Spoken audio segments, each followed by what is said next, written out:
Bienvenue au podcast de la Supply.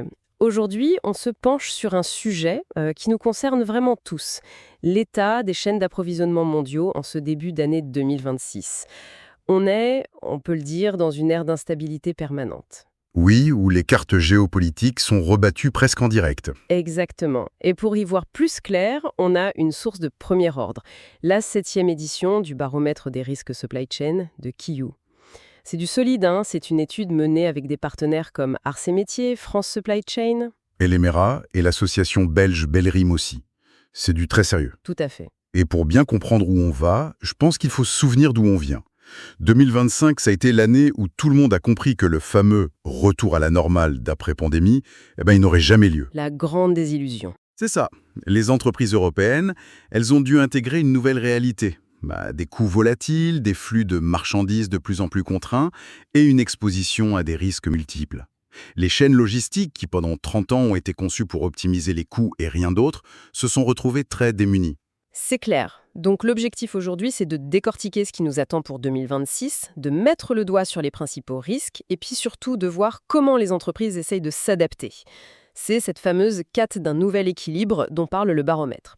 Alors, rentrons dans le vif du sujet. Le rapport dresse un top 10 des risques. Et le cas tueur de tête est assez révélateur. Très. En numéro 1, on a les pénuries de matières premières et de composants. 2, les attaques cyber. 3, le manque de main-d'œuvre. Et 4, les crises géopolitiques. Ce qui me frappe, c'est de voir les crises géopolitiques seulement en 4e position. On a l'impression que c'est le sujet numéro 1 partout. C'est une excellente remarque. Je pense que la réponse, elle est dans la nature des risques. Les 3 premiers, pénurie, cyber, main-d'œuvre, ce sont des douleurs immédiates, opérationnelles. C'est le caillou dans la chaussure du quotidien. Exactement. Le directeur d'usine le voit tous les matins. La crise géopolitique, elle, est souvent perçue comme la cause de tout ça. C'est le fil conducteur, l'instabilité de fond qui va provoquer une pénurie ici ou une défaillance logistique là. Cette fragmentation du monde, ce n'est pas un concept abstrait, c'est la plaque tectonique qui fait tout bouger. Je vois. C'est la différence entre le symptôme et la maladie, en fait. C'est une bonne image, oui. Et la liste des symptômes est longue. On trouve aussi les événements climatiques en 6e position et la volatilité de la demande en 7e. J'ai l'impression que tout est devenu un risque majeur. C'est exactement ça. Et ça reflète un changement de paradigme total. L'ancien monde, c'était simple. On optimisait une seule variable, le coût. Le fournisseur le moins cher, la route la plus courte, le stock le plus bas. Le fameux juste à temps. Qui est devenu le juste un problème. Ce modèle a implosé. La priorité absolue aujourd'hui, c'est la résilience. Mais la résilience, ce n'est pas une variable qu'on optimise. C'est une posture. C'est la capacité à encaisser des chocs de nature très, très différente. Mais est-ce que c'est réaliste? Gérer tous ces risques en même temps, ça demande des investissements colossaux. Est-ce qu'on ne remplace pas simplement le dieu coût par le dieu résilience, qui pourrait être tout aussi aveugle à d'autres réalités, comme la compétitivité? Vous mettez le doigt sur le dilemme stratégique de toutes les entreprises en ce moment. La réponse, ce n'est pas de choisir l'un ou l'autre, mais bien de trouver ce fameux nouvel équilibre. Il ne s'agit plus de sacrifier la sécurité pour le coût, mais d'investir dans une résilience qui, à terme, devient un avantage compétitif. C'est un pari, donc. C'est un pari, oui, mais un pari que de plus en plus d'entreprises réalisent qu'elles n'ont plus le choix de faire. Cette tension, elle doit être un vrai casse-tête au quotidien. Prenons un secteur que tout le monde connaît, la distribution. Le rapport parle d'un choc concurrentiel. Comment est-ce qu'un grand distributeur jongle avec ça? Alors pour eux, c'est particulièrement aigu. Le rapport note que leurs 3 plaies en 2025, c'était les cyberattaques, la volatilité de la demande et, bien sûr, la hausse des coûts. Mais attendez, il y a une règle interne citée dans le rapport qui m'a interpellée. Un acteur du secteur dit « Nous considérons qu'au-delà de 30% de dépendance à un seul pays, un risque structurel existe. » Ah oui, cette règle des 30%. Ça paraît tellement simple, presque basique, j'imagine que peu d'entreprises l'appliquent vraiment. C'est simple en apparence, mais c'est révolutionnaire dans la démarche. Ce chiffre, il incarne le passage d'une gestion de crise réactive « Oh non, notre fournisseur unique est bloqué, que fait-on ?» à une gestion de risque proactive. C'est-à-dire? Ça veut dire qu'en amont, on cartographie toutes ces dépendances. On identifie les points de rupture potentiels et on agit avant la crise. L'équilibre n'est plus seulement entre coût et qualité, mais entre efficacité et sécurité. C'est un changement de mentalité fondamental. On ne subit plus, on pilote. On pilote, mais parfois la mer est déchaînée. Ça nous amène directement à la logistique. Le défi pour eux, résister aux variations de la demande. L'exemple de la mer Rouge est frappant. Ce n'est plus une crise, c'est la nouvelle normalité. Absolument. Le grand détour par le cap de Bonne-Espérance est devenu une variable quasi permanente. Et le rapport donne un chiffre qui illustre cette folie. Le prix d'un conteneur entre Shanghai et Gênes, en juin 2025, il dépasse les 4 000 $. Oui. 6 mois plus tard, fin 2025, il est retombé autour de 2 000. Il a été divisé par 2 en quelques mois. Comment on peut piloter quoi que ce soit avec une telle volatilité? C'est la question à 1 million. En fait, on ne peut pas, ou très difficilement. Et ce qui est intéressant, c'est que cette volatilité, elle ne touche pas tout le monde pareil. Un géant de l'industrie peut négocier des contrats sur 1 an pour lisser ses pics. Il achète de la visibilité. Exactement. Il paye peut-être un peu plus cher en moyenne, mais il est couvert. Mais la PME, qui importe des vélos électriques, elle subit ça de plein fouet. Pour elle, un doublement des coûts de transport, ce n'est pas un problème de marge, c'est un problème de survie. C'est une inégalité face au risque, en quelque sorte. Totalement. Et les risques s'enchaînent. On voit dans le rapport un exemple parfait de cet effet domino, qui touche la chimie et l'agro-industrie. C'est une dépêche Reuters de 2025. L'UE taxe les véhicules électriques chinois. En représailles, Pékin impose des droits de douane massifs, jusqu'à 42,7% sur les produits laitiers européens.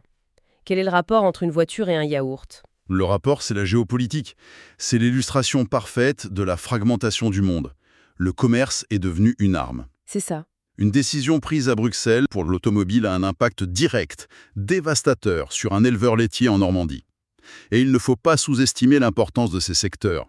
Le rapport cite Ursula von der Leyen, qui qualifie la chimie d'industrie des industries. C'est tellement vrai. Quand la chimie tousse, c'est toute l'économie qui s'enrhume. Le tableau est assez sombre, quand même. On a l'impression d'être assiégé de toutes parts. Alors concrètement, on fait quoi? On subit ou il y a des stratégies qui émergent? Heureusement, oui, des stratégies émergent. Le baromètre, on en identifie plusieurs. La première, c'est la surveillance proactive. L'idée, c'est d'arrêter de piloter dans le rétroviseur. Il s'agit d'identifier les signaux faibles en temps réel. C'est un peu comme passer d'une visite médicale annuelle à un monitoring cardiaque en continu. C'est une bonne image, oui. On ne se contente plus de demander aux fournisseurs « ça va ?»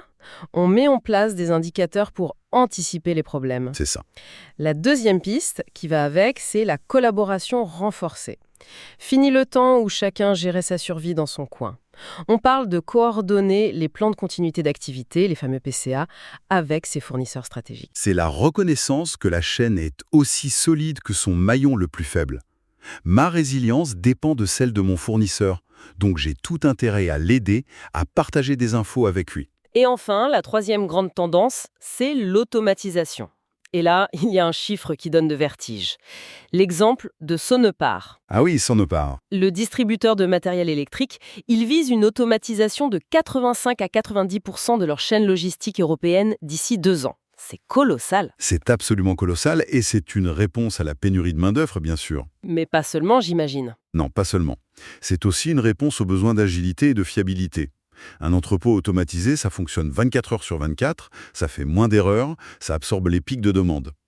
Et si on met ces 3 solutions ensemble, la surveillance, la collaboration et l'automatisation, on voit se dessiner une nouvelle philosophie. Exactement. La réponse n'est plus juste de diversifier, c'est de bâtir une supply chain plus intelligente, plus connectée. Kaio Yu le résume dans une phrase très forte. L'objectif, c'est de faire de la continuité d'activité un avantage compétitif. La résilience n'est plus une assurance coûteuse, elle devient une arme. Donc si on devait résumer, on pourrait dire que la fragmentation du monde, ce n'est plus un accident, c'est le nouveau terrain d'enjeu. C'est la nouvelle norme. Les plus grands risques, c'est ce cocktail explosif de cyber, de manque de compétences, de climat et de politique. Et face à ça, les entreprises les plus avancées ne se contentent plus de réagir, elles transforment leur chaîne pour qu'elles deviennent plus prédictives, plus intégrées. C'est une excellente synthèse. La quête de ce nouvel équilibre a bel et bien commencé. Et pour ne pas terminer sur une note trop assurée, j'aimerais laisser une question un peu provocatrice sur la table. On vous écoute. Le rapport montre bien que les entreprises cherchent à maîtriser leurs dépendances. Cette règle des 30% par exemple. C'est sain, c'est nécessaire, mais que se passe-t-il si tout le monde applique cette même logique de dérisquage en même temps, à l'échelle mondiale? Quelles pourraient être les conséquences inattendues? Ne risque-t-on pas, par exemple, de créer de nouvelles concentrations de risques dans les quelques régions jugées sûres? Qui deviendraient à leur tour des points de fragilité. Exactement, des points de fragilité systémique. Ou pire, est-ce qu'on ne risque pas, paradoxalement, d'accélérer cette fragmentation même qu'on cherche à contourner? La quête de sécurité de chacun pourrait-elle, au final, mener à une insécurité plus grande pour tous? Une question vertigineuse qui montre bien que ce nouvel équilibre est encore loin d'être trouvé. Merci beaucoup pour tous ces éclairages. Merci à vous.